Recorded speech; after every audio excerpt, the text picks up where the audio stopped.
মেহেরবান মওলা, আপনি মাফ করে দেন। আয় আল্লাহ, আপনি মাফ করে দেন, জিন্দেগি সুন্দর করে দেন, ঈমান আমলের দৌলত দান করেন, তাকওয়ার জিন্দেগি দান করেন, গুনাহ মুক্ত জীবন দান করেন।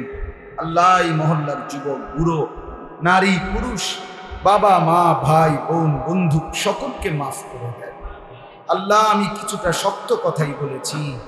আল্লাহ, আপনি আপনার বান্দাদের কলিজার মধ্যে মহব্বত দান করেন, ফিকির দান করেন, যুবক ছেলেগুলোকে নামাজি বানিয়ে দেন, মুরব্বী চাচাদেরকে আরো বেশি নেক আমলের তৌফিক দান করেন, মা বোনদেরকে পর্দা পুশিদা দান করেন, এলাকার সমস্ত মুরব্বীদেরকে আল্লাহ কবরবাসীদেরকে মাফ করে দেন, কিয়ামত পর্যন্ত কবরের আযাব মাফ করে দেন। আজকের এই ইসলাহি মজলিস আপনি কবুল করে নেন। আল্লাহ, জীবনটা সুন্দর করে দেন, ঈমান আমলের দৌলত দান করেন, অসুস্থ বিমারি যারা শিফা করে দেন, প্রত্যেকের কামাই রুজিতে হালাল বরকত দান করেন।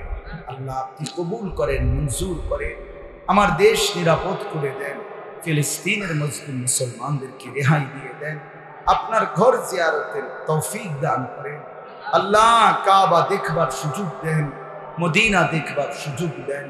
আল্লাহ, আপনার ঘরের হজ আদায় করার তৌফিক দান করেন। রব্বির হামহুমা কামা রব্বায়ানি সগীরা। সুবহানা রাব্বিকা রাব্বিল ইজ্জাতি আম্মা ইয়াসিফুন, সালামুন আলাল মুরসালিন, আলহামদুলিল্লাহ।